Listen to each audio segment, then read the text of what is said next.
Ja, v izkušnji nama je najbolj ostal v bistvu ta sam dan tekmovanja, kjer smo vsi v bistvu predstavili naše ideje. Se spomnim, da takrat sva bila še veliko bolj živčna, ko sva v bistvu pičala pred komisijo, no, in jaz v bistvu tega najbolj spomnil, no, piča. Kaj pa ti? Meni je pa najbolj v spominu ostalo to, da sva takrat spoznala eno članico komisije, Anjo Korenč, ki je dizajnerka in sva jo kasneje kontaktirala, če bi nama pomagala, da izboljšava izgled najine blagovne znamke, in tako je ona avtorica najnih v bistvu današnjih trenutnih etiket, ki so pač nama ful všeč.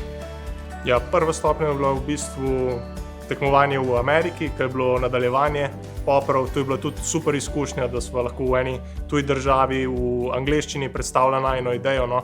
In to nama je dalo v bistvu naprej sem še večji zagon, da sva pri najinem projektu vztrajala.